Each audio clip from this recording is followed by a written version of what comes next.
Osiris.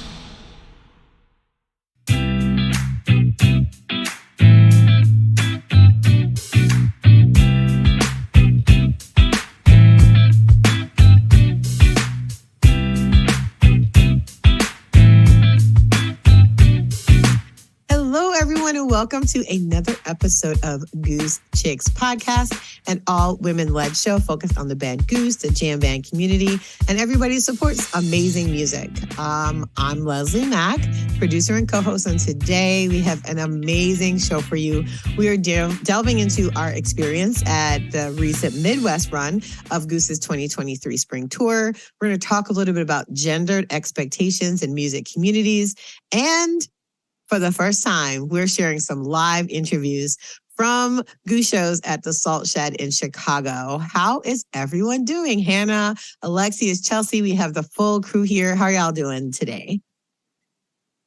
Awesome. I'm excited to go over this, and I'm excited for the shows coming up because I added in the Warfield. Yes, I know. Alexis is going out to Sam. The rest of us will be couch touring, but Alexis is going back on the road. Chelsea, how you doing? I know it was a long weekend last weekend, and I was lucky enough to spend the whole thing with you. How's it going? Yeah, it's going good. I mean, I just got back to the normal grind here, and I went and saw some live music last night, so you know how I do. Don't stop. But it's been fun. I really was excited to talk about the Madison, Chicago shows because, you know, I'm a Midwest girl, so those are hometown shows, so that was fun.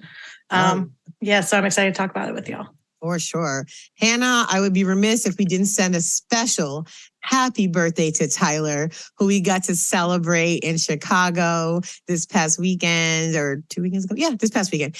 So happy birthday, Tyler, once again from the Goose Chicks pod crew. How are you doing, Hannah? Are you home, recovered? I know you took like a planes, trains, and automobiles journey to get back to South Carolina. How are you? First of all, I just have to say, you will never find a better crew of friends than these lovely ladies here, because they love me so much that they got my best friend a set list. He's never had a set list, even though he's been seeing them since the Covington years.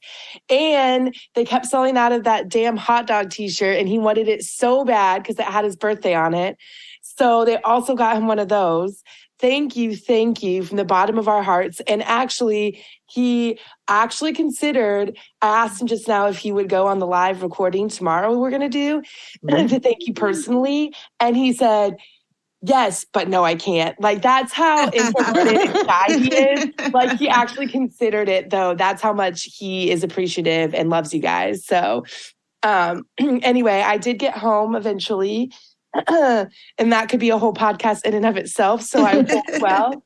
But I'm really excited because Tuesday's my last day of teaching. Yeah. Nice. Summertime That's is here. awesome. Summertime is here. It's arrived. That's amazing. Well, I wanted to make just one more small announcement. Breaking news today. Friends of the show and amazing Goose fans, Sarah and Sean got married yesterday at their home, and we just wanted to send them a huge congratulations. We love y'all. We're so happy for you both and for your family. We're just sending all the love out to you, and we cannot wait to celebrate with a nice big hug when we get to Asbury Park this summer. So happy wedding and congratulations to Sarah and Sean. We're so excited for them. So I wanted to make sure that we must note they got married to Honeybee plane, I heard. Oh, now my heart just like grew like an extra, Yes. an extra size. I could use it, which is great. Oh, All right, let's get best. into the nitty gritty of the show. That was a lot of announcements we had. I love it. It's great. It's fantastic. It was. Goose, the community is everything, for real. All right, so usually we break down a song, but because we had some shows that we all went to, we decided to forego that part for this episode. We're going to talk about the Madison and the Chicago shows, the first part of the Midwest run for Goose. Chelsea and I got to go to the Madison shows, which was super fun. I'd never been to Madison, period, before. And I definitely obviously hadn't been to the Sylvie, but I'd heard really amazing things about the venue. So I was excited to go. I flew in straight not straight, but I flew from Charlotte to Madison to meet Chelsea. I will say, y'all know I travel in Goose gear as a rule, and I had my Goose hat on, the new like dad cap with the script on it, on the plane, and I had a little layover in Chicago. Both of my planes, multiple people stopped me to ask me if I was going to the shows and to say how amazing Goose was. So please, I just recommend, if you want to meet more Goose fans, wear your Goose gear on the road, because people will absolutely talk to you, be excited that somebody else loves Goose as much as they do. So just giving a little plug and suggestion to everybody. That happened to me for the first time with all my travel drama. I forgot to tell you, when I was at Fort Lauderdale getting food, I was talking to this guy and a girl next to me. It was her and then him, so I couldn't see his shirt. Mm-hmm. So I was like talking about like why I had been traveling and everything, and like how I was seeing this show. And then he finally turns around toward me, and I can see his shirt, and he had a Goose shirt on. Yes! And I had to tell him everything that we did. So, and I like gave him a sticker and everything. So that finally happened to me. We are legion. That's right. We're out here. Makes it all better. Yes. So Chelsea, this was like low-key hometown show for you. You had some friends also join us, which was amazing. And even more exciting, your parents went to their first Goose show. So tell us how that came about. They might have been the cutest things I've ever seen. I'll definitely put a photo on our stories, because honestly, so cute. So yeah, just talk to me a little about that. Like, it was a hometown show for you, low-key, and that your parents got to come. Yeah, so I love Madison. It's a couple hours from me, but I've seen so much live music there. So I've been to the Sylvie before. I actually saw Goose there last year as well. So this was like a nice hometown type show for me. And yeah, my parents wanted to come. They actually reached out to me. Mm-hmm. They're so cute. I had invited them a long time ago, like, hey, just mentioned it. If you want to come to Madison, that would be fun.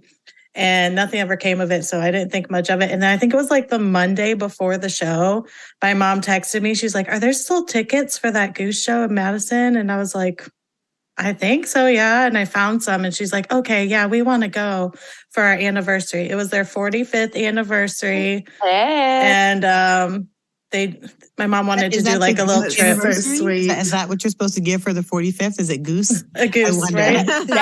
Yeah, actually it. So they made it a little trip for their anniversary, and went with me to their first Goose show, and they wore matching tie-dye. They're just so cute. And they've been cuter. We were on the rail, like literally far Trevor side, like the end of the rail. But they were having fun. My mom was like, I like it up here. I'm glad we came up here. And she's like, they're giving us free water, and I can breathe. I feel great. She was just into it. I was like, okay, Mom. Yeah, they had fun. It was special to have them there. And then also with my friends, Nikki and Matt, being able to see a show with them too. So I saw part of your Instagram story of your mom dancing, and you could just tell, like, not knowing her, the look on her face and her dancing, that she was in her element and she was feeling herself. And it was everything. Yeah, she like closes her eyes and gets into it like I do. I was like, oh, I am my mom. That's exactly right. And my dad was like, bobbing too. My dad was like getting into the Goose. It was so funny. So awesome. Afterwards, my dad was like, you really don't have to worry about feeling self-conscious about how you dance, because everyone's just dancing their own ways. And I'm like, yeah, that's one of the best parts of it, is everyone's feeling themselves and getting down. And so they had fun. You get to do you. It's fantastic. Yeah, it is. I have to say, the cutest thing was you, Chelsea, kind of like recognizing roles had flipped, and like you were worried about your parents, not them worried about you. And it was so cute. You're like, I told them to call me as soon as they got in. I wanted to make sure, so like it was just really cute just to see you taking such care of them, and and obviously enjoying the show with them as well. But I love that, just watching you be so loving with them. I had never been to Madison before. I had a great time. I got it there a little bit before Chelsea. Got to have some lunch.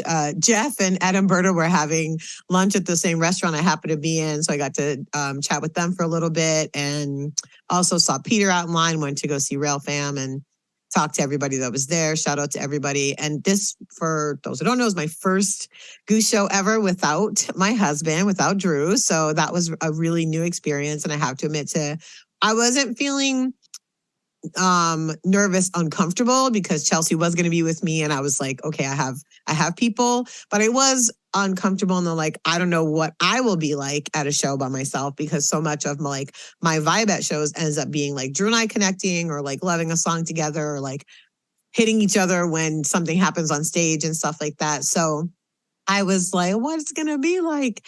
And it turned out to be amazing. Everybody was so amazing to me and so sweet, especially the rail guys. They literally kept checking on me. Are you okay, Leslie? Are you okay still? And I just wanted to thank all of them for that, because it was really sweet. And the show, of course, was amazing. They were definitely back from break, and you could tell that they had had some time off, at least from my perspective, in terms of the energy level. I don't know about you, Chelsea, but it felt to me like they were ready to be back out there, back playing together. I think it's interesting for a jam band because so much of their musical connection is about the live connection between each other. So they're not like a band that just records a studio album and then goes and tours on the studio album only. For them being apart, I imagine, is kind of difficult for them musically. So I could tell they were just psyched to be back together. And it was a great show. That show was amazing on the couch just to watch. Yeah, so, really the whole time I'm sitting there thinking, I should have gone with them. But I'm so happy y'all got that, because definitely that show was mind-blowing from the couch. So I'm glad that y'all were there to get that. Energy was high. I will say the venue, I love the Sylvie. Multiple reasons. Yep. Staff was amazing. One of the most friendliest staffs I've ever encountered at a venue thus far. And as Chelsea mentioned, they were giving free water out constantly. And like not just to people up front, like asking us to pass it back and continue passing water back, keeping people safe, making sure folks had space. Even the entrance process was like not harried and difficult to do. Just they kept coming out even in line and talking to us. The security kept coming out and talking to us and just hanging out. And so I can't say enough. 2 thumbs up to the Sylvie. Very, very good venue. Easy to navigate around. Get to the bathroom and back. I didn't feel like I was pinned in on the rail. Like I couldn't move, which happens at a lot of shows. I like it there. I'll definitely, if they play again there, I'll be going back for sure. So favorite jam, Chelsea, before we move on from the Sylvie show. So for this one, I'm going to go with the Born, because I feel like it may have made me a Fast Born fan. Because I know reborn, y'all. She's a reborn fan. Here we go. I know we've said that, I'm very partial to the original Born. I've watched that video and listened to the album version so many times. But yeah, that jam, someone turned to me and was like, I think afterwards they were like, do you like the Fast Born? And I was like, I think I do now. So yeah, Born. Love it. Lex, since you watched from the couch, what was your favorite? What was a standout for you from the Sylvie show? You're muted. I'm always a fan of Atlas Dogs, but y'all got Wisteria Lane, Indian River, Creatures, the Empress of Oreganos, and I was just like, oh my gosh, so the whole second set was fire, and then to close with Flow Down. I mean, what a way to open up the week and to come out. And like you said, me not being there, I just was like, whew, these guys are on fire. I mean, it was fire. First set was fire. First set was fire. And then you go into second set, and literally I'm on the couch and I have kind of like this sad face on, and I look over and I'm like, what are they going to give us? Because that was a lot of amazing songs in just like one night. And I was like, and just the major FOMO of, man, I wasn't there. But I'm so happy that y'all got that. And I definitely have listened to that show, and even not being there, that show was fire 100%. And I'm so happy that y'all were there to get that. Hannah, did you get to listen to it yet? And it's okay if you hadn't. I've listened to not the whole thing all the way through, but the Indian River, that was hella long. And that song has just been popping up a lot in my world and on our podcast. So I just want to shout that out. And yay that you all were together. That makes me happy. Also gives me some FOMO, but that's okay. Yeah, the Indian River was good. And it had the Welcome to Delta Jam in it, which was Chef's kiss. For me, I'm a big Empress fan, but I love a show that closes with Empress. There's nothing like it. Everybody, just the feeling of just like putting your arms around each other, all of us being together. We got the love and rhythm. I love it. And then, the encore float down was so great. I didn't have anything that super surprised me about the show. I don't know, Chelsea, was anything super surprising for you? No, but I do want to shout out the spotted goose sticker because I am not used to getting I don't know, I guess I've never gotten a sticker that has to do with something that's I know about from the Midwest. So I didn't get the sticker. Leslie did. And we were after the show. She showed it to me and I was cracking up. I was like, spotted goose, this is the best thing ever. And Leslie was just like, I don't get it. I was like, I don't get it. You want it? Here. I literally just gave it to you. I was like, here, you can take it. You can You're have not it. from the Midwest. Yeah. And I was like, oh, it's a Midwest thing. And then I felt like, oh, that's so cool. So shout out to the person who did the spotted goose sticker. I did not meet them, but I met their friends. So they said they also did spotted goat for Billy Strings, which I thought was fun. So that was just a fun little highlight. The slap game was very strong in the Midwest. I have to say, I came back with a bounty of slaps, even though I gave that one to Chelsea. So yeah, just a bounty of slaps. All right. Of course, next we moved to Chicago, and it was one of the rare times the entire quartet of us were in town for the same shows, which was really exciting. Chelsea and I got to take the little short ride from Madison to Chicago, which actually went pretty easy. We didn't have too many problems. It was pretty easy travel day for us. I was unsure what to expect at the Salt Shed because I'd never been there. And also, it's a super new venue in Chicago. So even info about it was a little spotty. I feel like they're still kind of working the kinks out. But what were the vibes? I can talk about line vibes because I went into line pretty early at day one. People were pretty excited. A lot of folks that hadn't been to Madison were definitely going to Chicago. It gave me very much night one Philly vibes because that was the same feeling there where a lot of folks hadn't gone to Boston but had jumped onto the tour in Philly. And so this felt the same way to me where folks were like, oh, you're here kind of vibe. And that was really nice and fun to see. Yeah, so that's me about the vibes as far as outside before we got into the venue. I knew it was going to be different once I realized that a lot of local folks were going to the show more than I probably seen at other venues. And so that was one thing I had noted, as I was interviewing people and talking to folks, a lot of people were like, I'm from Chicago. I'm from just outside Chicago. So that was one thing I noted. A lot of hometown folks were excited to see Goose. So any other thoughts on vibes, what you noted as you were coming into town and talking about Goose or getting to the show and stuff like that? How about you, Hannah? That's a really good point about Chicago. Chicagoans love live music. If you talk to people just in general about music, a lot of people move to Chicago from other more rural parts of the Midwest because of the music scene there. So that actually just made a connection in my brain when you said that. I encountered, especially night one. So one thing that's cool about the Salt Shed is their GA has 3 floors. And so there's really cool GA spots on the 2nd and 3rd floor, and they have couches and stuff. They have a really good ADA section that's railed off. So that was really cool. To all the ADA haters out there, you know who you are if you talk to me. I had a lot of people try to talk shit to me about the ADA people. And I was someone was like, oh yeah, I'm sure they really need that ADA when they're standing up dancing. And I was like, yeah, actually they do. And I just shut it down immediately. It was very matter of fact about it. And then no one, people stopped saying things because I just made it not cool. But one thing that was cool is there was a lot of new fans in that area. Mm-hmm. And so even though some of them were chomping a lot, it was the good kind of chomping of they're so excited to be here. And there were some guys who were if they knew part of the words to one song, they'd be looking over at me, going tapping me and like just excited to sing along with me and stuff like that.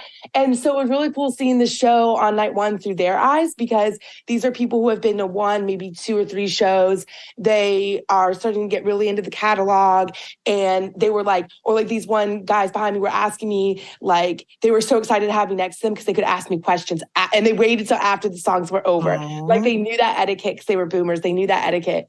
And so that was a really fun experience. And I think some of the other stuff that we need to talk about from the Chicago run we'll address on our live show. Yeah, we're going to be doing a live show on Saturday. It'll actually already be up by the time y'all hear this. So we're going to talk some more about Chicago in more depth. I did want to go back just one sec before I move on, was that there were a lot of first timers in Madison as well. And I want to give a shout out to Megan Rose, who is my partner in crime for the Madison show on the rail. We just we're in line together and we were like, let's just be together and hang out and dance together. And so we had an amazing time. But right behind us was a family of 4, mom, dad, a 15-year-old daughter, 13-year-old son. And so we introduce ourselves as we want to up on the rail, make sure we know everybody that's around us for safety. And that's just like Concert 101, know your neighbors, everybody. Make sure you do that every show you go to, not just Goose, because you always want to make sure you know people being safe. So we were talking to them, and the dad was like, this is our first show. We're so excited. And so Megan and I huddled up and we're like, well, there's enough room. We can fit one of the kids up here and they can switch out. So we just kind of scooted down, and then we're like, as soon as they went up, we pulled the 13-year-old, and he was like, what's going on? Me? And his face just lit up. It was amazing. So he was on the rail, and the daughter was right behind us and switching out. And then we okay, we have to get a set list for them. So we wanted to get a set list for the daughter. So we got a set list for her at the end, and we got it from the stage. Shout out to Padge, who gave it to me. And then I just we handed it right to her, and she was like, are you kidding? No, you guys, no, you can't.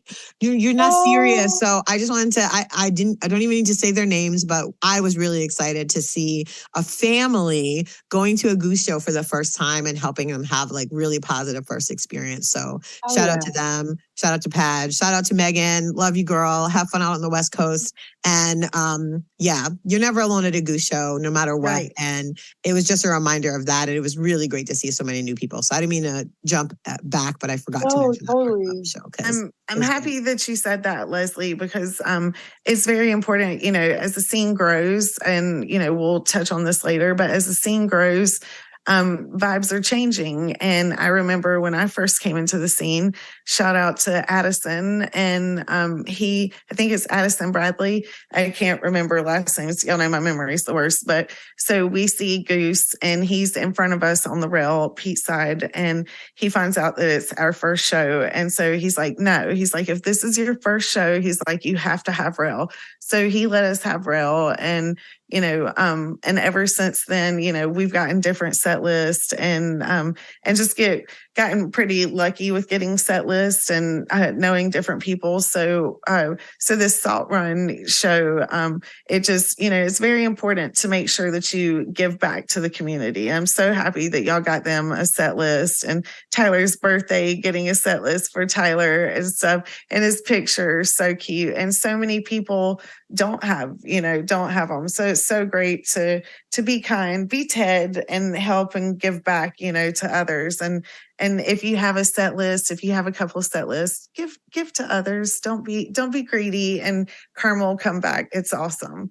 It's true. Karma definitely will come back and spread the wealth. Everybody wants to feel special. And again, just giving this, the bigger gift in the set list was her smile for me. That definitely could never compare to having a set list. So it was great. Exactly. And so but the venue in Chicago. I was going to say, so Lex, I just want to be sure to everybody, Lex was shooting in Chicago. So Alexius was actually working up front there, getting pictures of everything. And so I wanted to, get your perspective from the photographer and professional side of things. What was the venue like for you? One thing to know, I just want to mention, the Salt Shed used to be a Morton Salt's actual storage factory facility. So it's literally just one super long building. I've never been in such a long venue. So the main floor is just really, really, really long, which is unique and different. I'll post a picture on our stories as well, so y'all can see what I'm talking about, because I took a picture when it was full. You can see how long it is, but go ahead, Lex.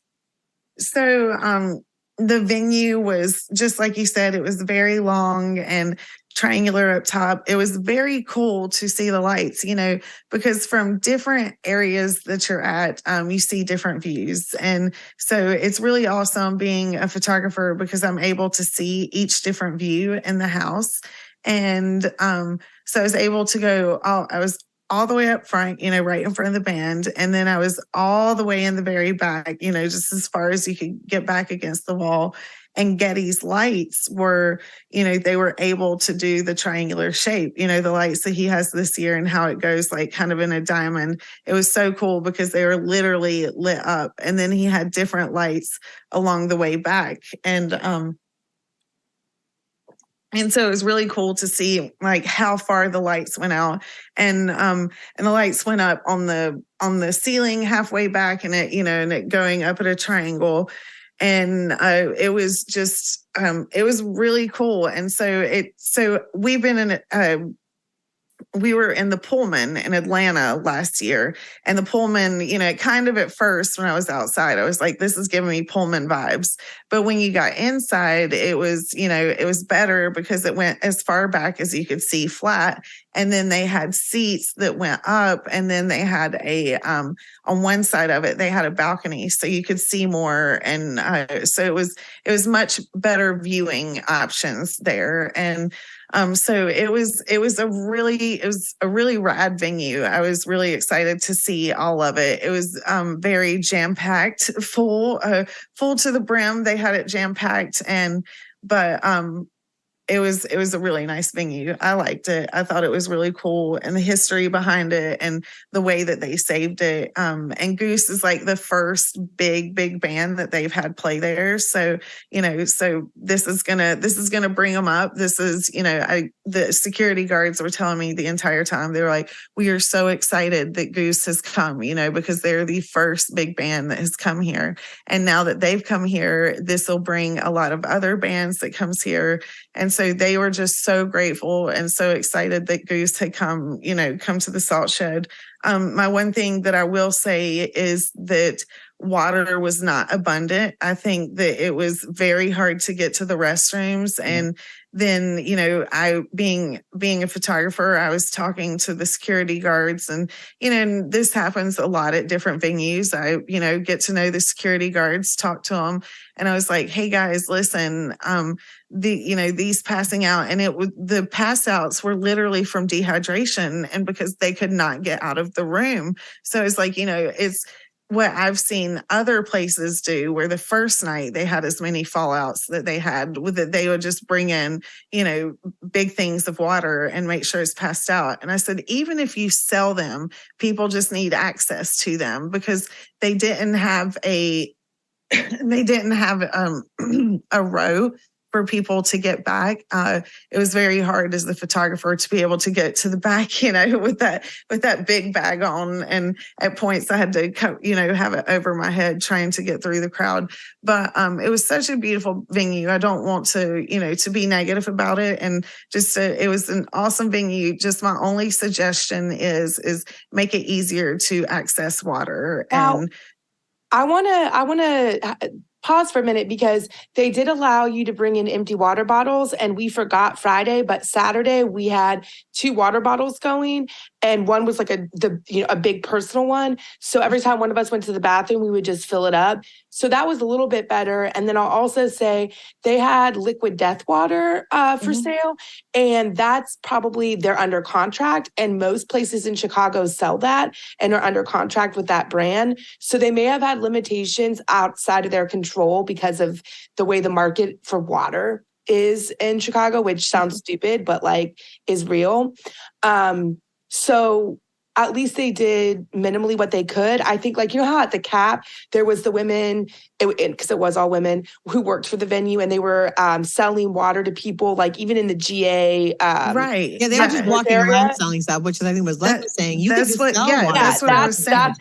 That's what they need to do. I have seen venues do just cups of water. They've just had big jugs, Stubbs, I think, did that. Yeah. They just had cups. What was the one that just did it? It was out. It was just like was 2 or one of 3 these ones. venues. Birmingham, Like, one of them did it. I remember that too. And just were handing out cups of water. So there's ways around it, but I do think hydration needs to be addressed at all venues. And I really, I hope all acts as well, not just Goose. I think all acts need to be thinking about this as well, because it was really hard. Even if I had my water bottle, if I needed a second refill, like I could from up front, I physically couldn't go through that crowd.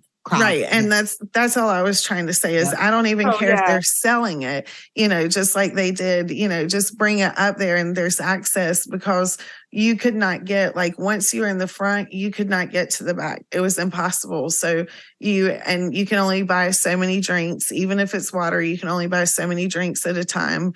And then they make you pop them open. And so if they fall, but I don't want to be negative. It was an awesome venue. I just think that is a learning point that could be had. And, because I think that it was a great venue. So I don't want for anyone to think I was trying to be negative about it. I wasn't. No. This was just just a pointer, just a tip. We love you, Salt Shed. And you could see the people working there were learning from night 1 to night 2, and they were really receptive to talking about it. Like I was, I took a breather outside, which I'll talk about more in a minute when I go over the podcast flow down. But I bought a water and a beer outside, and there was no line because it was outside. And the gals were saying, "Oh, like this seems like so much smoother, so much better tonight. It's Saturday night." Yeah. And Bailey, my girl Bailey, and I look at each other and we're like, it's way more crowded. And then I had that light bulb moment of, oh, it seems smoother to you guys because you know what you're doing and you know what Goose fans are like now, and you've adapted to this situation. And the women working there hadn't even realized that. And it was like a light bulb moment of everyone. And we all like, oh, we all know what we were doing. Yeah. And so that was really cool. They were, the women working there were really cool. My sister had her breast pump and all that stuff Friday, and like they definitely struggled to figure that out, but then they were willing to work with her, and everyone was gracious in the process, even if it was a little clunky because it is a new venue. Yeah. So I expect great things from them, and I think they're really receptive to, like, if we can communicate this to their team about the water thing, Lex, I feel like the next time Goose plays there, they will be on that shit. So funny thing, of frankly, course, we probably will end up calling them before they play again. Between the 4 of us, we're like, hey, just a little suggestion. Lex was already on that night too, and because I was up there,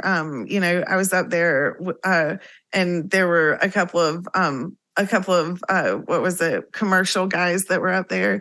And so I was talking with the security guards, and I said, I was like, this is a great venue. I absolutely love it. My only tip would be, with all the venues that I've been to, is,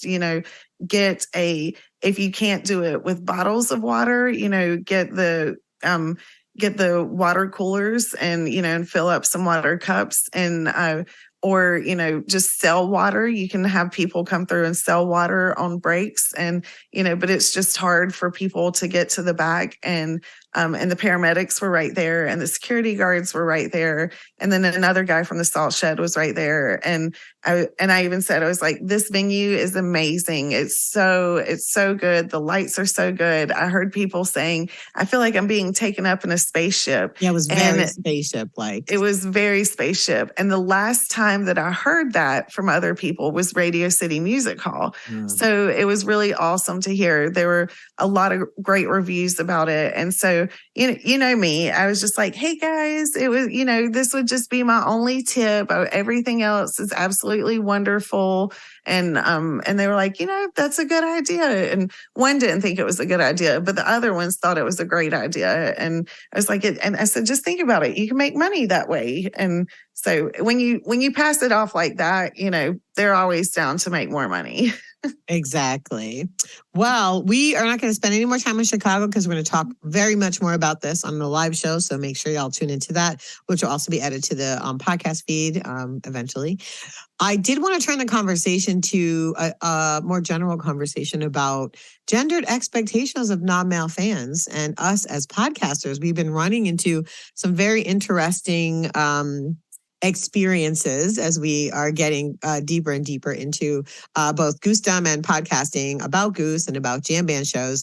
And I want to throw it to Chelsea to just kind of sort of frame this conversation a little bit, because we've had some strange. Oh no, I'm going to throw it to Hannah in a second to go in depth.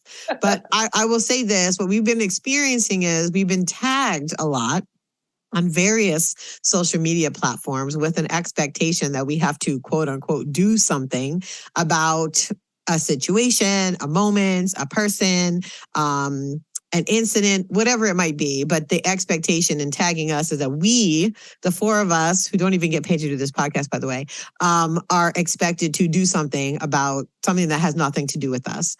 And as the four of us started talking about it in our group chat, which I have to admit is just a nonstop conversation, we were like, why does this feel so off? And I was like, it's because they're only doing it to us because we're women. There are multiple other podcasts about the band Goose, and certainly, hundreds probably of podcasts about jam bands and about live music, but somehow we are the ones that are getting tagged and being expected to do things. So I'm going to turn it over to our resident gender studies and women's studies expert, Hannah, to lead us in this discussion. Take it away, Hannah. Sure. And so I guess it's also important to note, just for, transparency or clarity, like the only person who has met the band several times to the point where they probably recognize her is Lex. And that's not because of the podcast. That is only because she's a professional photographer. I've met Ben once in passing. He would not know my name. He would not know my face. I've met Jeff twice in passing. He would not know my name. He would not know my face. He might, because I met him a little bit more, he maybe might know about the podcast, because I talked to him about the podcast once when he was listening to live music at a bar. And that's it. Like, we do not know these because we're not friends with them. We didn't grow up with them. And so I don't know if maybe that's part of it, but I just want to make that clear. And when like Lex knows them professionally, and that's it. So one of the things that is just a thing that people like, it exists, is that gender is part of all of our social interactions. And so the way that you engage with the world is gendered. And that's subconscious. It's not bad. It's not good. It's not right. It's not wrong. It just is. And so in my world and what I research, we call that being a social institution, because it's something that organizes our life. So the bathroom you have to go to, the clothes that you're encouraged to wear, the way that your mannerisms, there's a way to be a woman, there's a way to be a man, there's a way to be feminine, there's a way to be masculine. And we all kind of do that. And even when we try, like queer people who maybe try to not do that, they're still doing the opposite because of the way gender organizes our lives. And so we're not pointing fingers or we're not saying anything inherently negative, but we just are acknowledging that that's a thing. And so that means that the way we do podcasts is gendered, and the way that we do fandom is gendered. So that's important to think about. And then with that being said, if we look at the historical context of the jam scene and we go back to Grateful Dead era, we know that the Grateful Dead scene was inherently sexist. I mean, they had songs that said things like, we can share the women, we can share the wine, hello. And that's one of the songs that they didn't distance themselves with later in their careers. So, because they had other stuff that they distanced themselves from. And so in the Grateful Dead scene, you definitely had women in the background. Women were not visual in the front. Like even when they had females who were singing with them and who were on tour with them and stuff like that, women were in the background and they were doing care work. Women were expected to make sure everyone was fed and hydrated. If you were having a bad trip, that's who would take care of you. And that's not to say that there weren't men doing care work in that scene, but it's just the expectation was that the women were doing this work, and that's how care work was understood in that scene and is still understood in our scene. And so we just want to draw attention to that and sort of provide that historical context of where this comes from.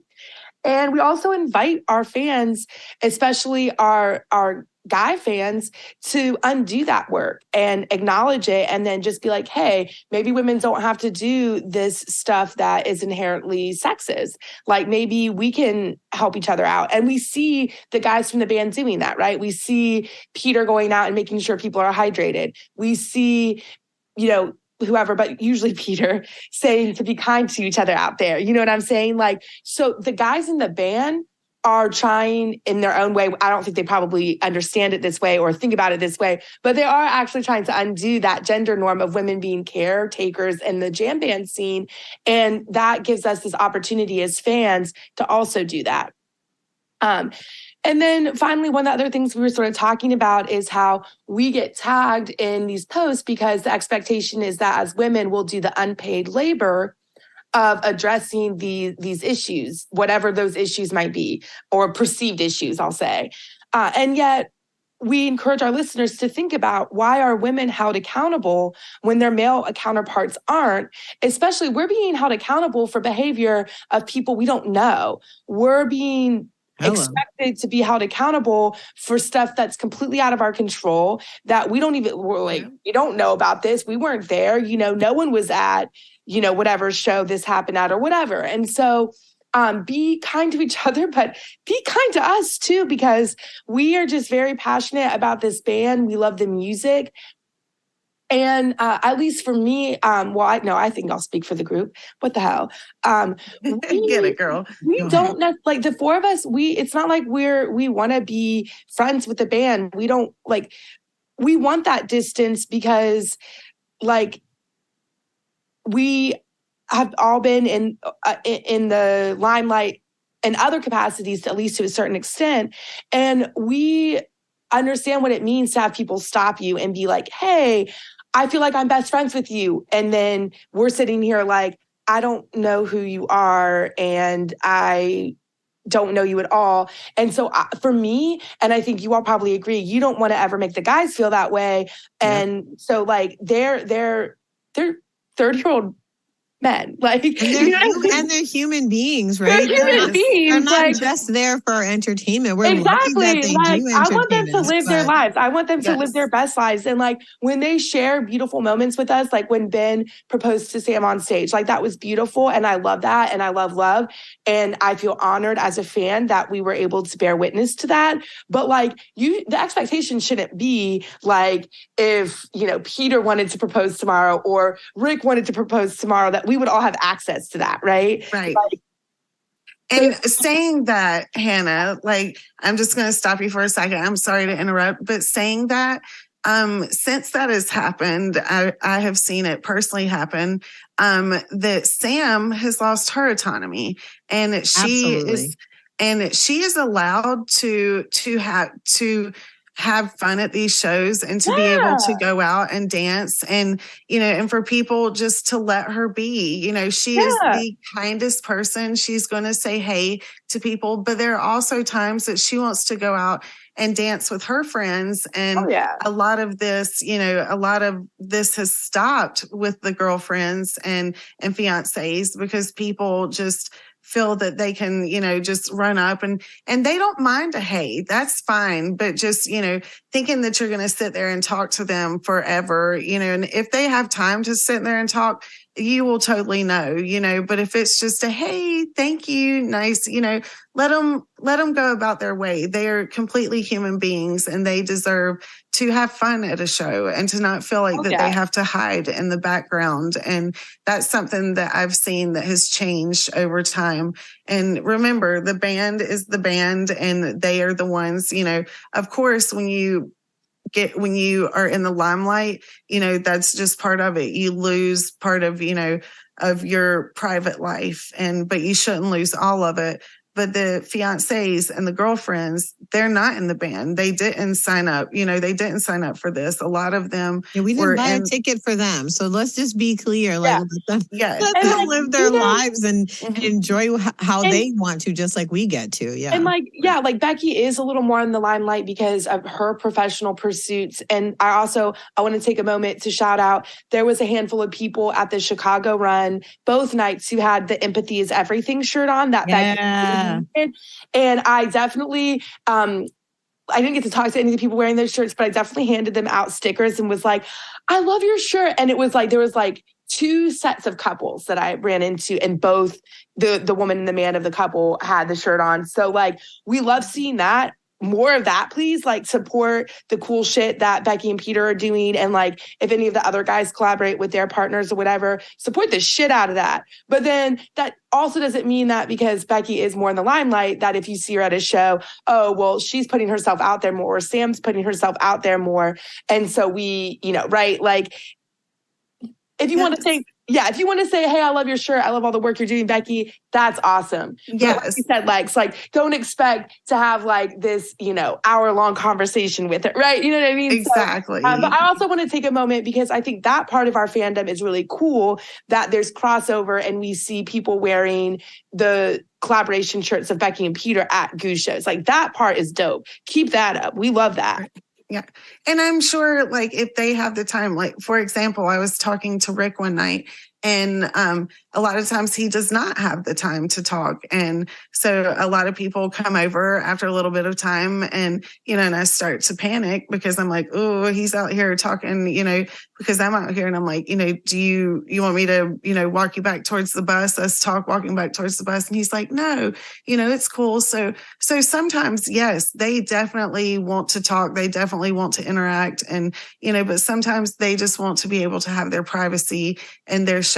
So, yes, this is a very important topic, and this has been something that's coming up. And can you imagine, like, I feel now, just doing the photography and stuff, people will come up and tap me on the back, or, or come up and talk to me. And I have no idea who they are. And I'm so thankful to talk to them, and I love them. And I thank them for coming up and letting me know how much their work means, how much my work means to them. And that means the absolute world to me. And I absolutely love that. And, you got to get back to work. So it's like, yes, and right. It's like, hi. Yeah. And also I'm working right now. So yeah, I think right. And it's like that for the guys. I mean, they love this work, but it is their job. Exactly. And they take it very seriously. Exactly. I definitely confess, I shooed Peter away in Madison because I saw he had been talking for a while, and he literally had like a drink and like food in his hand. And so when he came over and he was talking, I was like, dude, go inside. More people are going to come. Like, keep walking. I'll see you on stage. Cause that's just my thing. I want them to get whatever they need to be their best selves and be ready and be, be comfortable going. Yeah. Putting everything out for us that they already do on the stage, which is a lot. So yeah, I appreciate that for sure.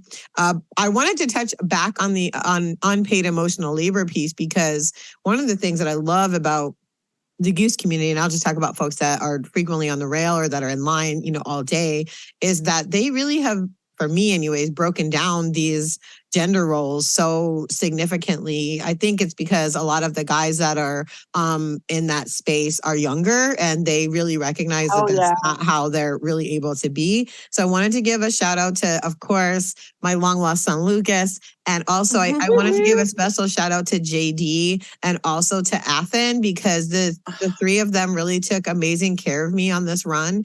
But also they were taking care of a lot of people and took it really seriously that they were going to be the ones to say something if something was wrong. They were going to be the ones to like get water for people, to make sure everybody had what they needed, and really took on, I specifically want to talk about Athen because he really took on a full caretaker role. I was like jokingly saying he was like the Goose Superman, because he was really just running around, just making sure everybody was good, to like fit, like literally looking everybody in the eye. Are you okay? Are you okay? And I just appreciate this, like, intergenerational connections that I've been able to make within the Goose community, and how the younger guys are so willing to step outside of quote unquote gender norms and be themselves. And if they feel like they're a caretaker person, then that's what they're bringing to the shows. And I really love that. And I think the guys, it's a direct reflection of how Goose, the band, operates, and how what they give to us and how they act towards each other and towards their fandom as well. And I want to back you up on that, because this was your first show. This is your first weekend without your husband. And mine started last year, and I think it was Richmond without my husband. And, and you know that we have our Jamily and that's here for us, but it's still a whole different vibe. It's a whole different run. And you have your plans that you have set. Okay, husband does this, wife does this, and so that everything vibes together. And now you know what's happening. This two is now becoming one. So but the Jamily, the Goose family, comes together and everyone helps each other. And me with epilepsy and having to take my medicine every 12 hours, everyone sets their alarms, make sure that I have my medicine. Do you have your medicine, Alexius, before we go in? And everyone's just super, super protective and overprotective and making sure that you're taken care of. And I have so many friends that'll tell Jason when they know that Jason's not coming, they're like, don't worry, man, we've got her covered. Everything's going to be okay. And making sure that I'm never by myself, that, how are you getting home? What are you doing? Like there's someone always with you. And the three that you mentioned, Leslie, Lucas, JD, and Athen, they are true literal saints. These guys are absolutely amazing. And everyone comes first.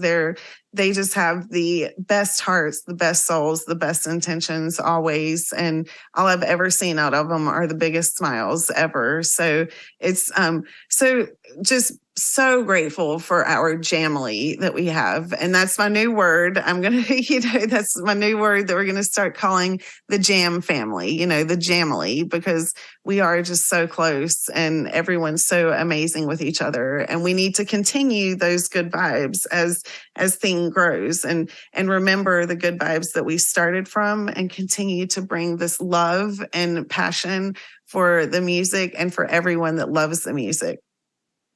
So I just wanted to back you up on that because it's the truth. Go ahead, Hannah, you're muted. I'm going to make sure you're talking. We often say you don't know what you don't know when we're talking about stuff. Yep. So the three guys you were talking about, they know. They know what's up. They have grown up in a time where talking about gender issues and race issues and stuff like that has become more mainstream. And so they're just doing because they grew up in that space. And so if you don't know, you don't know, and that's okay. But once we start having these conversations in our scene, now you know. And how can you look to that younger generation and use them as mentors to learn how to be that way? Like, I have a lot of friends who are, in their 50s and 60s who will say, like, you need so often I get pegged to be a mentor in my professional world, but then they'll say, well, I need a younger mentor for me so that I can learn about like the younger generation and everything. And I think that's really important. And also like I work with professionally, I teach kids around their ages and people are always like, oh, those youth. And I'm like, hold on, let's give them credit because their generation fucking rocks. They are awesome as a generation. They see outside the box. Yep. They are willing to break down sexism, racism in ways I didn't know how to do when I was 20 years old, 25 years old. And so shout out to not just those three guys, but their generation of young people who are just crushing it and being kind and being empathetic. And so, we're changing.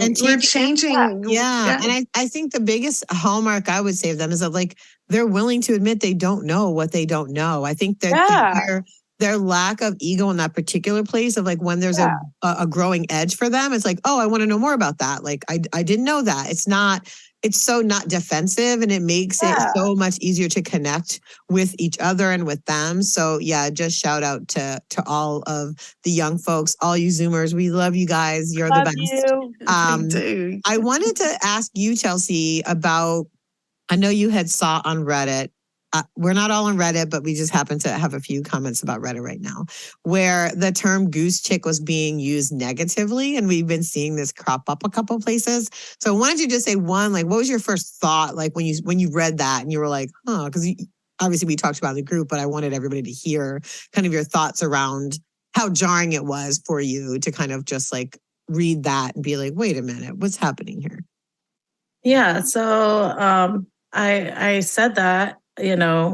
That's the first time I ever heard goose chicks being used negatively. And what it was just some girls that weren't being very polite in the audience, but they were calling themselves Goose Chicks.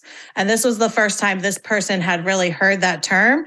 And I guess they didn't know about the Facebook group and all this stuff.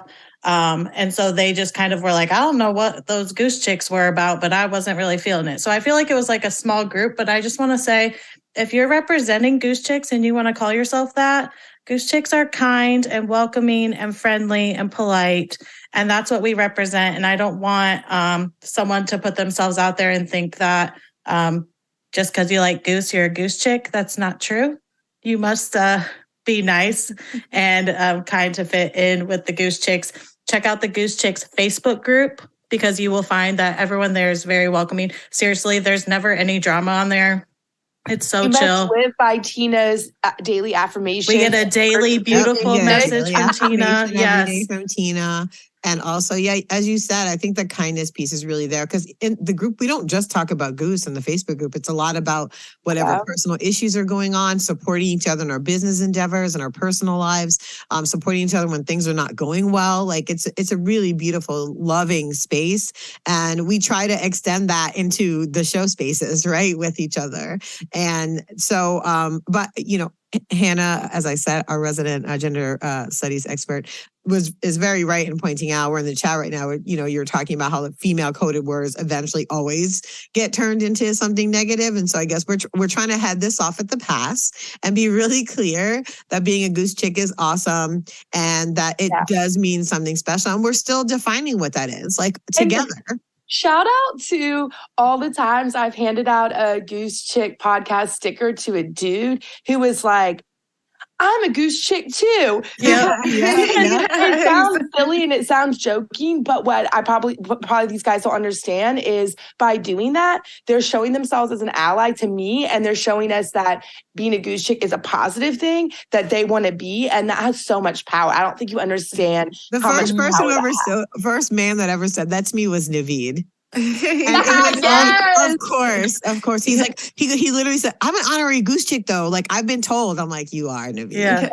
And yes, there are definitely a few of them out there, and they're so amazing and so kind. And that's definitely, I'm happy you brought that up, Chelsea, because it is most definitely a thing. And here recently, as the group is, you know, as the band is growing, and I've seen a lot of cool Goose Chicks that are coming in the community after pits and stuff. Ooh, that was a huge, it's very exciting to meet so many people that, you know, that are now following Goose because they saw Goose, you know, playing in the sand, and they were just like, oh, who is this group? So yes, so we, something that I learned at Fred Fest was, you know, phones down, hearts open. And that goes for all of us, and especially the Goose Chicks, not just especially the Goose Chicks, but especially the Goose community. And, you know, we definitely do not want Goose Chicks taken in a negative connotation, because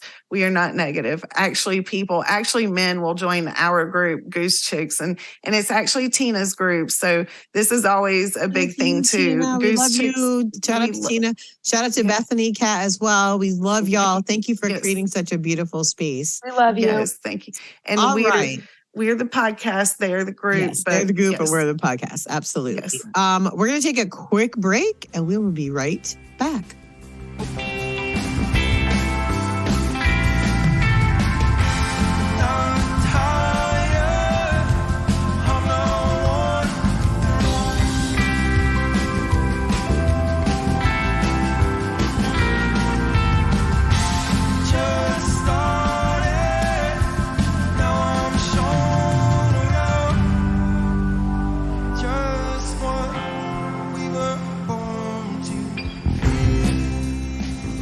All right, welcome back. We are going to talk just for 1 minute about, if you haven't heard, there's a really great interview up on Op Rocks on their indie mixtape column by Stephen Hayden, catching up with Goose, still America's next great jam band.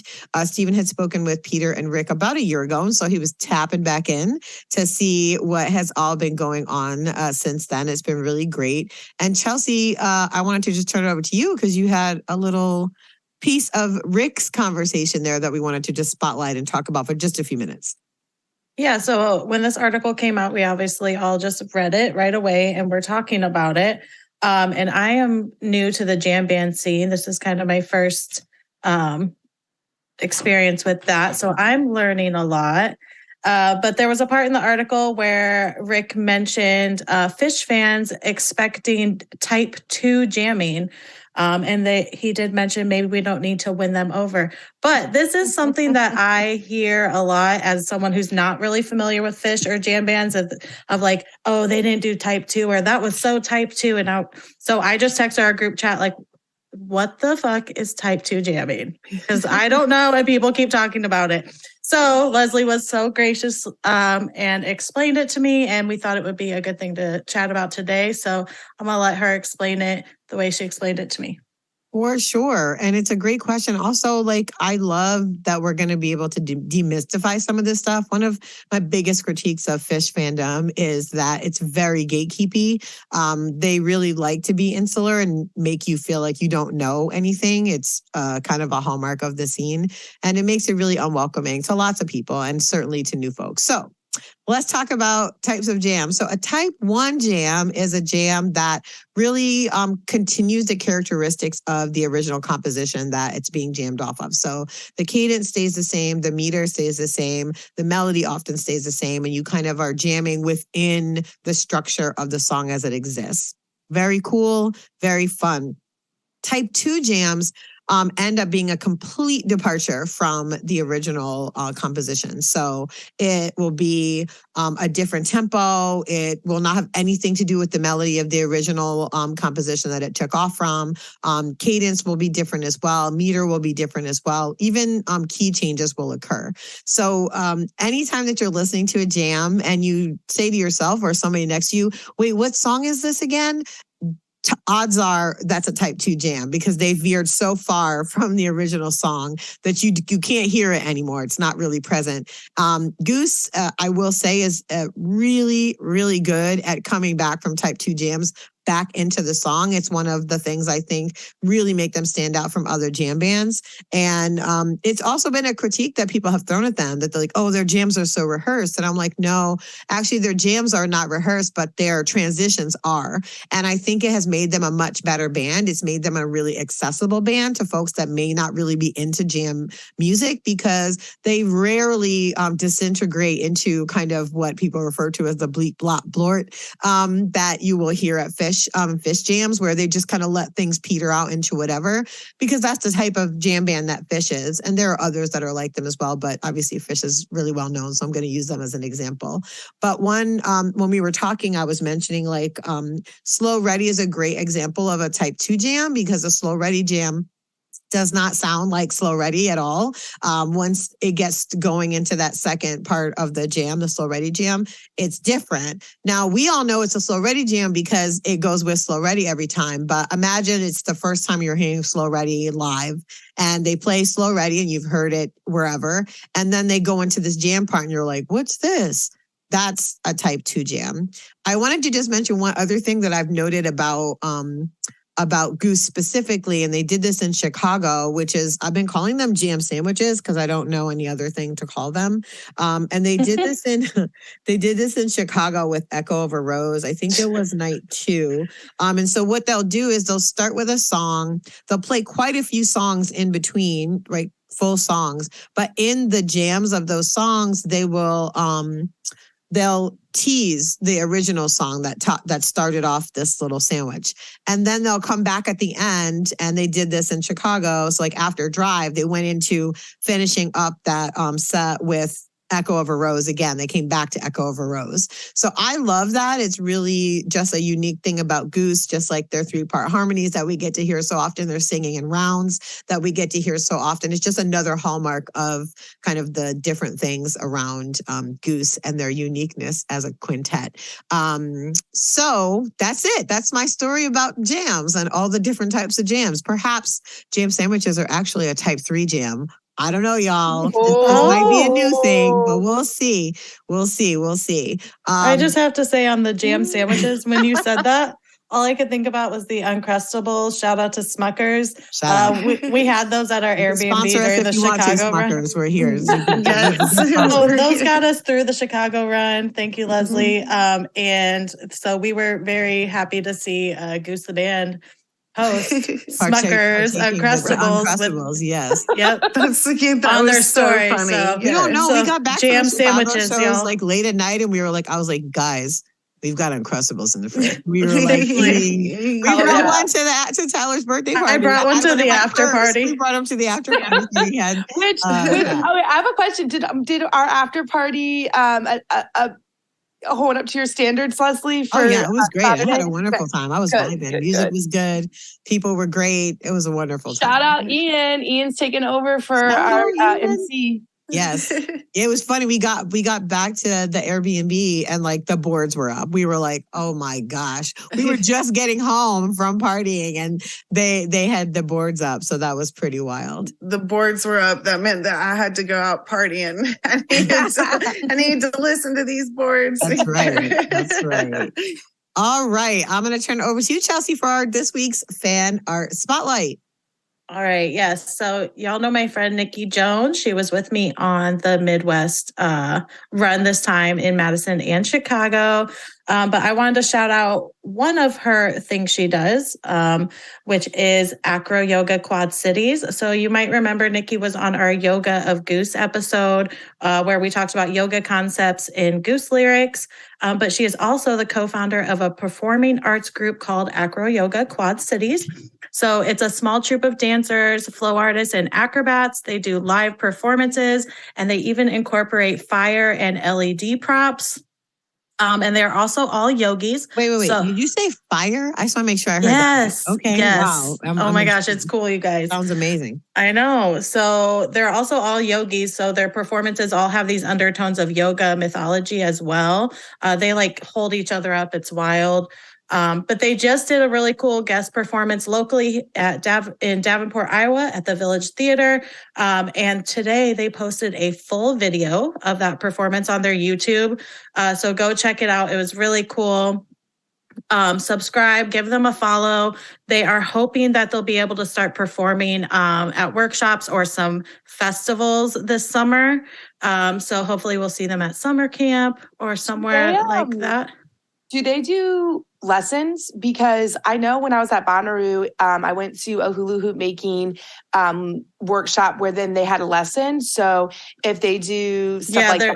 They're starting to do more workshops where they're able to teach, what they do to other people. So it's amazing. Check them out on Facebook and Instagram at AcroYoga QC. They also have a YouTube page, and then their website is acroyogaqc.org.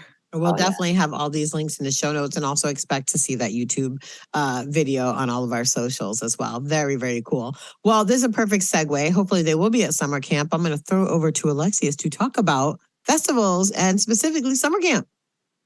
Yes, I'm so excited about festival season coming up. So at summer camp coming up, Hannah and Chelsea are going to be there doing on-site interviews like you'll hear on today's show coming up here in just a little bit. Goose, Wolfpeck, Mo, Humphreys, Willie Nelson, and many, many more. Artists are going to be there. This is going to be Memorial Day weekend, the end of May. Check it out at summercampfestival.com and make sure to get your tickets and meet up with Hannah and Chelsea. I'm hoping to squeeze a way in there too. So you never know who all you're going to see. Maybe we can get Leslie to come too. But definitely Hannah and Chelsea are going to be there. You won't be getting me. I'm going to be very, very, very frank about that. You won't be getting me. So definitely check out summer camp at summercampfestival.com and look into it and look out for Hannah and Chelsea and do some interviews with them. Oh, yeah. And shout out to my Cincy Trash crew. We got a big group going to summer camp. So I'm really pumped for that. And I think Chelsea has a pretty good, some good friends going with her. So find us, have fun with us, and can we just pause for a second and say how sick the lineup is? Like literally, that was what I was about to say before you started. I was like, the lineup for summer camp though is freaking bonkers. It is stellar. Like, so if you're going, it's like nonstop. I don't even know how you would even be at the campsite. I mean, I just would be at a stage all day long. And like we have friends who go like somewhat regularly, but not every year. And so we had friends who were on the fence, and then they saw the lineup and they were like, wait a minute. And so like our group just like slowly has been growing because of the lineup. So, you know, it's all about the music. Yes. So I'm so excited. All my wildest dreams are coming true. I get to see people at summer camp. What is my life? All the Louisville crew is going also. I think everybody's going to summer camp. It's going to be heavy Goose family out there. Yeah, I think that's why I'm going to find my way in. I think it might be the three of us there. It might I'm calling that. So, yeah. All right, we're going to stick with Hannah, who's going to do our podcast lowdown for this week, because you met up with somebody who has a podcast in Chicago. So the Saturday run, we had mentioned was way more crowded, and there was a moment where I just needed some air, like actual go outside and get some air. And my buddy Johnny and his girlfriend Bailey were outside smoking with our friend Andy. And they had been bonding with this one woman who I think it was only like her first or second Goose show, but she and her husband are really into Dead & Co. and stuff like that. So we were just like all hanging out, talking story and everything. And I gave her a sticker and told her about the podcast. And she was like, oh, like, haven't talked to you for a while. You should check out this project that I'm friends with them, and they're really cool. And it's called the Sister Project Podcast. So basically this is a podcast of two women, they're sisters, and they talk about just different issues about being, you know, an elder millennial and going through different things like pregnancy and aging and stuff like that. So I just thought it would be cool to share on our show, because I love when the universe works in that way where, you know, you're organically at this Goose show and because you have a Goose podcast, and then you meet people that you can incorporate into your podcast. And so that was just a really cool moment for me. Shout out to the people who helped make our outside time fun and worth it, because I didn't feel like I was missing out on the show or had FOMO or anything like that, because the conversation on the outside area was so great. So that was really cool. And we'll link their podcast and everything with all of our stuff and everything. So yay, thank you. And I hope you enjoy that podcast if you listen. Yes. And as you said, we'll definitely have the links in the show notes and also share on our socials. All right, y'all. We're going to take one more quick break and we'll be right back.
All right, welcome back. We are going for the first time. We're going to be sharing some live interviews that I was lucky enough to get to do in Chicago at the Salt Shed. Now, I do have to give a disclaimer. Anyone that spoke to me in night 2, I had some technical difficulties. And so none of your interviews actually recorded correctly. So if you saw me on night 2 in Chicago, please find me in NOLA, find me in Louisville. I'm going to continue doing these interviews. So please, please, please, if you're listening to this and we don't play yours because I didn't get it, please find me so we can interview you again. We are going to start with Janelle from Ohio, and we're gonna have. Oops. Can y'all hear that? No, right? Okay. Yeah. You could hear it? Mm-hmm. Okay, Yeah, great. just Perfect. a tiny bit. Yeah. All right, we're going to hear from Janelle from Ohio first. So here goes Janelle's interview with me. Oh, probably Alexius, maybe? Is it a redhead or a brunette? Like a blonde, like highlight. It might have been brunette, but blondish. Probably highlight. Chelsea then. Yeah, probably Yeah. Chelsea. That sounds right. That does Yeah, sound right. probably so. She's my Facebook friend now. Yeah, probably Chelsea. We're all here. It's rare all four of us are in the house, but tonight we will be. Okay. How did you discover Goose? Oh, actually, my neighbor, best friend, she really was into them, and we were watching them in her backyard, streaming during COVID. Yeah. And then my husband became obsessed with them. Good husband. How would you describe Goose's sound to someone who's never heard them before? Groovy, like they play every song like it's gonna be their last song. They really just put their energy into everything. I love that. Yeah. What's your favorite thing about Goose's music? Like, what does it do for you? I think a lot of their songs are very thoughtful lyrics. I like that a lot. Yeah, it just makes me, it touches the part of me that feels really just like, all right, let's go. Yeah. Yes. Who do you usually go to Goose shows with? I usually go with my husband. We went to the Agora show with a new couple that we've never run to shows with before. We deemed them our Goose friends. Nice. So yeah, I've been hanging out with Nicolette here about every time. I interviewed Nicolette earlier, so yes, awesome. Yeah. What's your favorite thing about the Goose community? The Goose community is all really open-minded and just really kind. And the floor is always so clean. Yeah. It's very rare. It's very rare. Because nobody's there to really get fucked up. They're like up front. We're doing other. We're not in drinking. the back row. Yeah, Exactly. sure, a lot of that's going on. But when you're up front, like it's just a bunch of people that are really there for the music. And yeah, It's true. yeah. What's the most underrated Goose song in your opinion? Most underrated. Underrated. Yeah, writing a novel. I'm gonna say that. Okay. I like it. Last two questions. What's your favorite thing about the way that Goose's music brings people together? Favorite thing. But it's like a community, and like I'm starting to get to know seeing different faces, and like all the Goose groups we've got going on. All the groups. Yeah. I love it. Last one. Do you know any Goose-related conspiracy theories? It's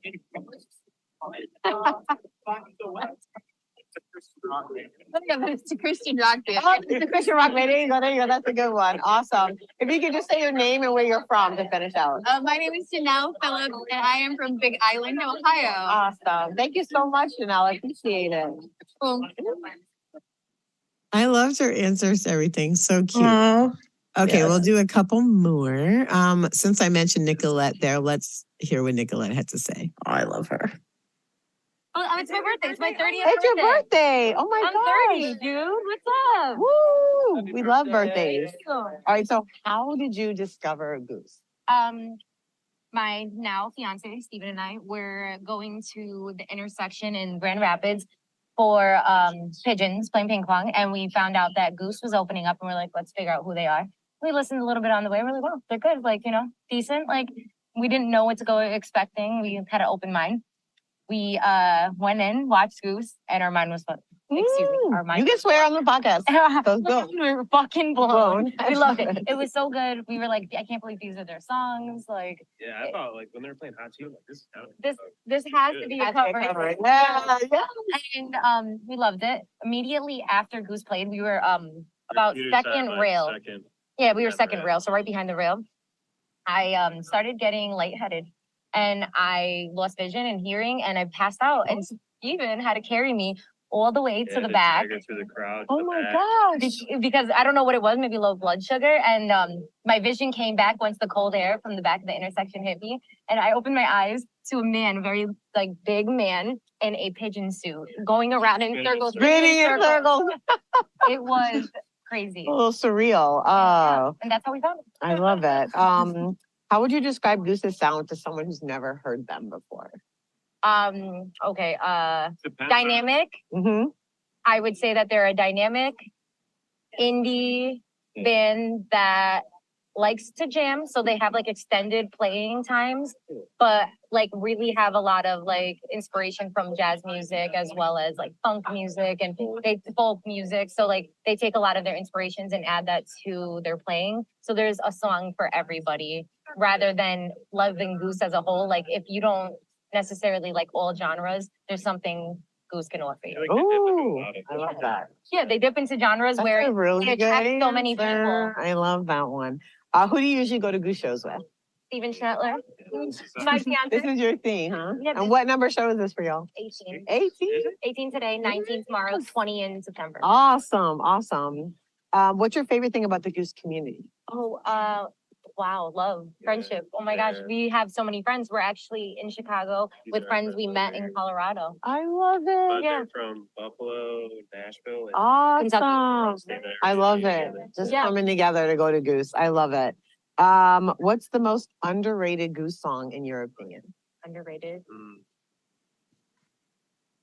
Um, I mean, it burns within doesn't get played. it doesn't get played a lot. I know a lot of fans love it. It's a little deeper, but It Burns Within is my favorite song. And I don't think it's played enough for me because I haven't You haven't caught it I yet. haven't caught it yet. Well, we'll send it to the gods. Yeah, maybe right. tonight for your birthday. I love it.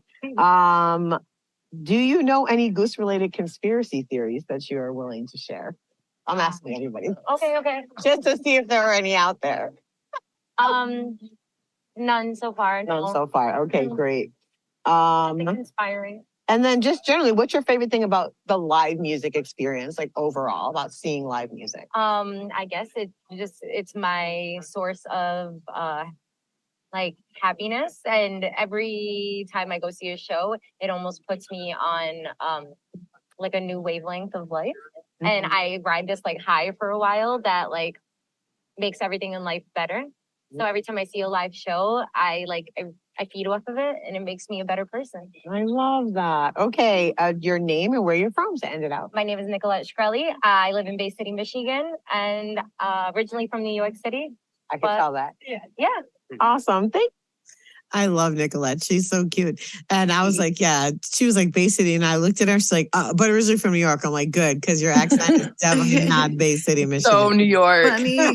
Funny story about Nicolette. At the end of the night, I met her and I had that set list. And so she was like, oh, it's my birthday. And I was like, oh, and so I was like, oh, would you like this set list? And she's like, are you serious? And I was like, yeah, sure. So it's so funny. I didn't realize that I think she had said that she had recorded with you in the afternoon, but that's so funny. I didn't realize that you were running that, but she was one of the ones that I gave the set list away to for her birthday, like that night set list. So she and Tyler got the night of their birthdays. Circle moments. I love it. I love it. And I think Chelsea, you might have given her a sticker later and she was like, I got interviewed. And you heard earlier when I was played Janelle, she was like, I'm here with Nicolette. And I had talked with her. All right. We're going to play next somebody who is very well known and very well loved within the Goose community. We're going to hear from Colleen from Louisville. Okay. How did you discover Goose? It was back at the end of 2019 and a big group of friends and my husband and I, we had tickets to the Pigeons show in Covington and Nashville, like March 11th and March 13th, 2020. We got like everybody to go and then we're like, who's this band Goose opening? And so we started like studying before going to the show and we're like, oh, this is where it's at. And we're like, it was the Goose show that we were going to then. And we made it to the Covington show and then everything got canceled on our drive home. Oh my goodness. Okay. How would you describe Goose's sound to someone who's never heard them? Questions like this are hard. I mean, it depends. Like, if I'm describing it to a friend who's familiar with like jam bands, it's way easier. But I mean, it's groovy, it's dancey, but the lyrics so often are so meaningful. And I don't know, but like the whole vibe of like the whole community all feeds into like everything I love about their sound. I don't know. It's like it's all the things. I love it. Okay. Last question. What's your favorite thing about the way Goose's music brings people together? I mean, it's given me so many friends who I never ever would have met. And it's beautiful because you're at a show, you're waiting in line, you're in the venue, and it's like an instant connection because there's this common denominator. Yeah. And I mean, like I often like at things like this, look around and just marvel at all these special people in my life. That's all because of one band. It's amazing. I love it. Okay, name and where you're from to end it. Louisville, Kentucky. And your name? Colleen. All right. Thank you, Colleen. You're really good. Shout out to Colleen, the whole house band crew. We love you guys. Y'all Love can you tell guys. from that recording that Chicago was living up to its reputation as the windy city. It was very windy, but I think we could hear everybody. All right. Next up, we're going to hear from someone that's a hometown person. Here's Ari from Chicago talking about Goose. Great. Go to my questions. Okay. How did you discover Goose? Oh, I went on a date with someone, kind of like a blind date thing. I think I knew she was into music, but I hadn't heard of Goose, and she mentioned Goose, and I was like, "What is Goose?" And they were doing New Year's in Chicago, so I bought tickets, and I didn't go to the show for some. Even though I lived very closely, something in my life happened, and I couldn't go to the There show. you go. And then I pulled up the soundboard, and they played 2021, which is the song that hooked me onto Goose before I knew who Goose was, because I heard that single they put out 2021. And when I heard that they did that, I had serious FOMO and I went down the rabbit hole. Nice. Love it. What's your favorite thing about Goose's music? I mean, I just love them as a unit Yeah. and who they are. I mean, they're like a boy band. They're the boy band of the jam band scene. Yeah. And they're like the old friends, and they're real people. Like they hang out and they're very relatable. So the music, it just speaks for itself. I mean, that's I don't know how they're doing it because It's my favorite songs are the better newest than songs. So true. The fact that I'm walking away from a show like last night, and one of my favorite moment of the show is Misdirection, and that's a newer song. Yeah. How would you describe Goose's sound to someone who's never listened to Goose? I can't. You have to go in person. I can't even listen enough. It's like it doesn't do it for me. I love it. Okay. What's your favorite thing about just live music experiences in general? What do you get out of that? Somehow I connect with people and energy and spirit in a way that I don't in my normal life. Love that. Yeah. What's your favorite thing about the Goose community? They are the best. Just the best people. Everywhere I go, I make friends. And it's just like,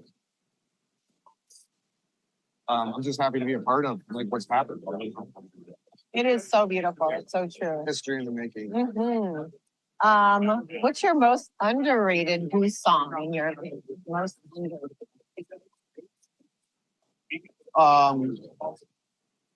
Well, I don't know if it's underrated, but I'm chasing that Elvis Presley song. Her name's Maria? yeah. Yeah, Maria's her name. That one? Maria's The Latest Flame. That's the name of it. The Latest Flame. yes. Yeah, I've only heard Arevalo do it. So yeah. I'd love to hear Goose do it. But songs, something like that. Something like that. I love it. All right, last question. What's your favorite thing about the way that Goose's music brings people together?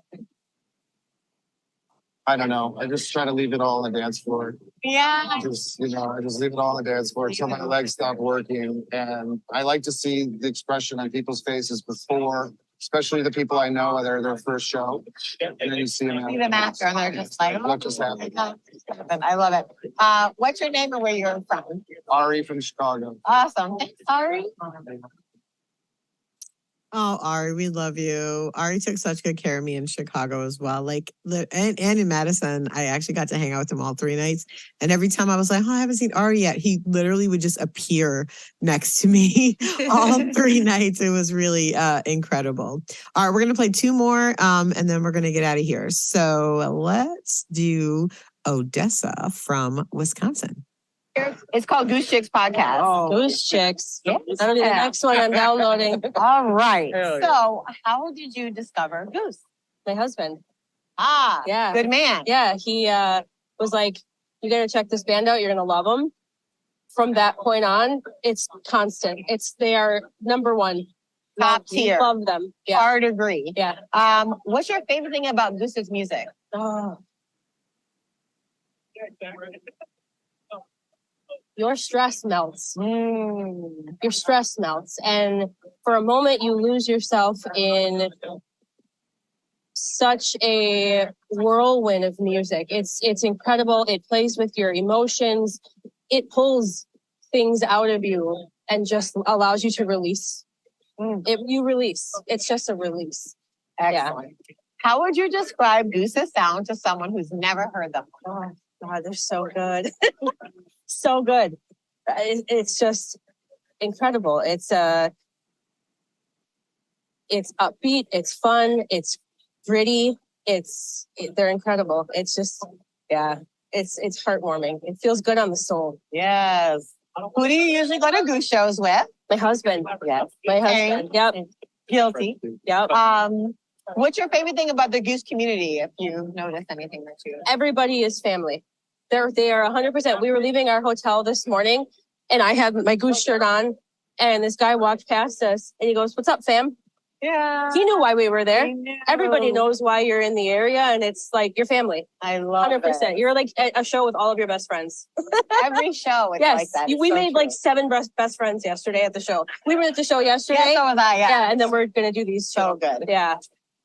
What, in your opinion, is the most underrated Goose song? Underrated. Ooh. Oh my gosh, that's hard because they're all good. None of them are underrated to me. Like, oh, there's. You're the chicks. I I don't know. I got my answer, but What would your answer be? I'm just curious. That's hard for me because they're all highly They're all rated high for me. They are high rated. I feel like it's. I'm definitely on the radar. I don't know. That's a hard one. That's a hard one. That's I a always hard say one. Bob's on for that because I do feel like it's underrated. Sure. But I love when they play it. Yeah, so. for sure. What's your favorite thing about the way Goose's music brings people together?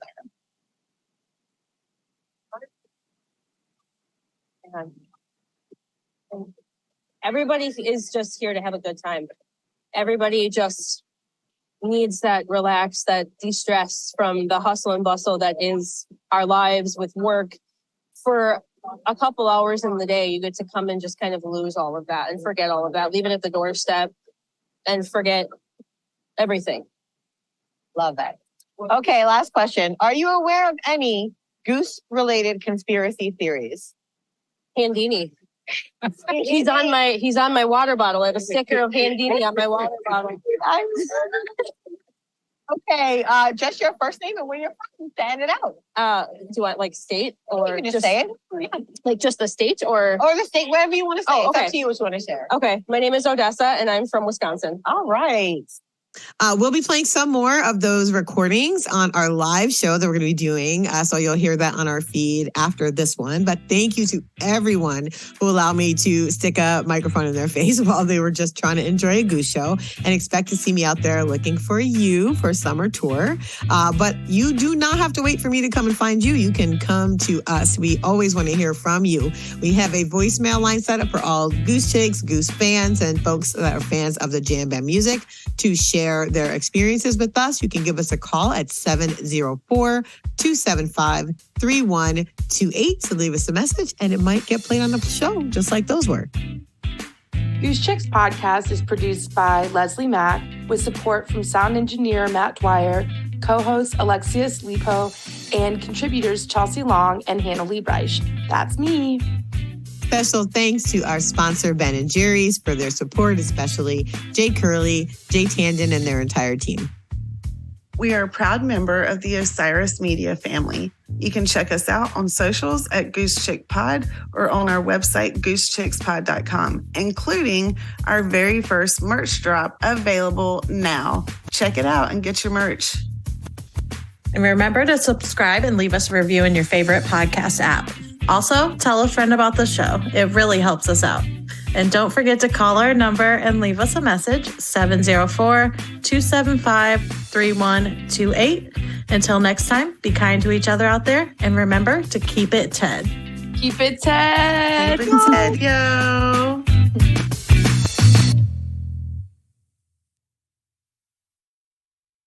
Osiris.